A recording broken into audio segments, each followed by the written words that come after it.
வணக்கம். இன்றைய முக்கிய செய்திகள். புதுச்சேரி சைபர் கிரைம் காவல் நிலையத்தில் பெறப்பட்ட புகார் மனுவில் சைபர் குற்றவாளி தன்னை புகார்தாரரின் நிர்வாக இயக்குநராக போலியாக சித்தரித்து ஆள்மாறாட்டம் செய்து புகார்தாரரிடம் ரூபாய் 5 கோடியே 10 லட்சம் ரூபாய் வரை மோசடி செய்துள்ளது தெரியவந்துள்ளது. அதில் சைபர் குற்றவாளி புகார்தாரரின் நிர்வாக இயக்குநராக போலியாக தன்னை அறிமுகப்படுத்திக் கொண்டு புகார்தாரரிடம் ஒரு புதிய எண்ணிலிருந்து வாட்ஸ்அப் மூலம் தொடர்பு கொண்டு தான் அரசாங்க அதிகாரிகளின் சந்திப்பில் இருப்பதாகவும் மேலும் ஒரு புதிய திட்டத்தை தொடங்க முன்மொழிந்துள்ளதாகவும் மேற்படி திட்டம் மேம்பட நிறுவனத்தின் பெயரில் இயங்கி வரும் வங்கி கணக்குகளில் உள்ள தொகையை அனுப்புமாறு கூறியதன் பெயரில் புகார்தாரரும் மேற்படி நபர் நமது நிறுவனத்தின் இயக்குனர் தான் என்று நம்பி ரூபாய் 5 கோடியே 10 லட்சம் ரூபாய் தொகையை சைபர் குற்றவாளி அனுப்பிய வங்கி கணக்கிற்கு மாற்றியுள்ளார். பணம் செலுத்திய பிறகுதான் சந்தேகத்தின் பெயரில் புகார்தாரர் விசாரிக்கையில் தான் சைபர் குற்றவாளியிடம் ஏமாற்றப்பட்டுள்ளதாக உணர்ந்துள்ளார். இது சம்பந்தமாக புகார்தாரர் புதுச்சேரி இணையவழி குற்றப்பிரிவு காவல் நிலையத்தில் புகார் அளித்தார். அவரது புகாரின் அடிப்படையில் காவல் ஆய்வாளர் திரு BC கீர்த்தி அவர்களால் வழக்கு பதிவு செய்து விசாரணைக்கு எடுத்துக்கொண்டார்.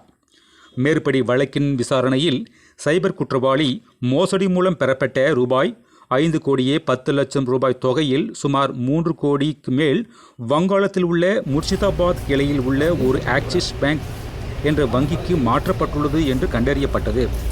மேலும் அந்த கணக்கு மேற்கு வங்காளம் முர்ஷிதாபாத் மாவட்டம் ஜலாங்கியைச் சேர்ந்த மோபிகுல் ஆலம்புலா என்பவருக்கு சொந்தமானது என்றும் கண்டறியப்பட்டுள்ளது.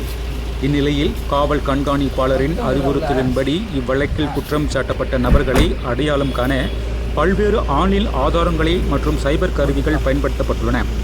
அதன்படி திரு நாரா சைத்தன்யா IPS கூடுதல் காவல் கண்காணிப்பாளர் அவர்களின் அறிவுறுத்தலின்படி திரு பாஸ்கரன் காவல் கண்காணிப்பாளர் ஆகியோரின் வழிகாட்டுதலின்படி காவல் ஆய்வாளர் திரு S தியாகராஜன் மேற்பார்வையில் திரு BC கீர்த்தி தலைமையில் கீழ் தலைமை காவலர் மணிமொழி மற்றும் காவலர் பாலாஜி ஆகியோர்களை கொண்ட சைபர் குழு மேற்கு வங்கத்திற்கு சென்று மேற்கூறிய குற்றம் சாட்டப்பட்ட நபரை மங்களதேஷ் எல்லை பகுதியில் வைத்து கைது செய்தது.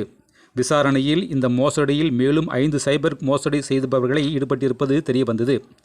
மேலும் மேற்படி புகாரை பெற்றுக்கொண்ட உடனே சம்பந்தப்பட்ட வங்கி கணக்குக்கு அதில் இருந்து சுமார் 2.3 கோடி பணமும் முடக்கப்பட்டு அந்த பணத்தை மீட்பதற்கான சட்ட ரீதியான செயல்முறை செயல்பட்டு வருகிறது.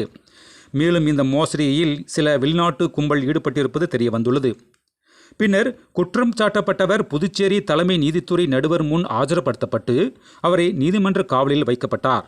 இதன் மூலம் திரு நாரா சைத்தன்யா IPS கூடுதல் காவல் கண்காணிப்பாளர் அவர்கள் பொதுமக்களுக்கு தெரிவிப்பது யாதெனில், தெரியாத நபர்களிடமிருந்து வாட்ஸ்அப், இன்ஸ்டாகிராம், ஃபேஸ்புக் மூலம் ஏதேனும் செய்திகள் வந்தால் நம்ப வேண்டாம். மேலும் அத்தகைய விவரங்களுக்கு பதிலளிப்பதற்கு முன் தொலைபேசி அழைப்பு மூலமாகவோ அல்லது நேரில் மூலமாகவோ உரிய நபரிடம் உறுதிப்படுத்திக் கொள்ளுங்கள். போலியான உடனடி கடன் செயலியை நம்ப வேண்டாம்.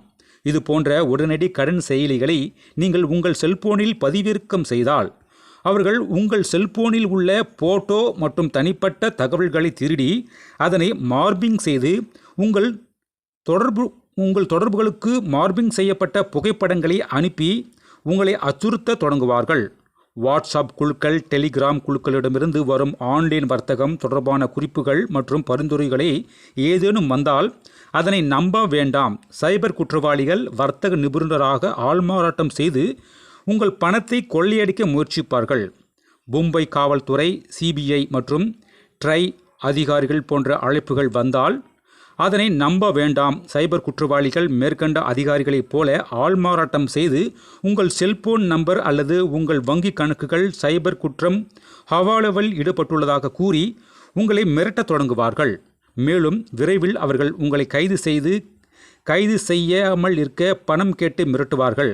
ஆன்லைன் மோசடியில் சிக்குவதை தவிர்க்க சமூக ஊடகங்களில் சரிபார்க்கப்படாத தகவல்களை நம்ப வேண்டாம் என்றும், மேலும் சைபர் குற்றம் தொடர்பான ஏதேனும் சந்தேகம் ஏற்பட்டாலும் ஆன்லைன் மோசடி மூலம் பணத்தை இழந்தாலும் உடனடியாக சைபர் குற்றத்திற்கான கட்டணமில்லாமல் எண் 1930 என்ற இணையதளம் மூலமாகவும் cybercrime.gov.in என்ற லேண்ட்லைனிலும் என்ற இணையதளத்திலும் லேண்ட்லைன் நம்பர் 0413227614 என்ற எண்ணிலும் மற்றும் செல்போன் எண் 9489205246 ஆகியவற்றை தொடர்பு கொள்ளுமாறு அறிவுறுத்தப்பட்டுள்ளது.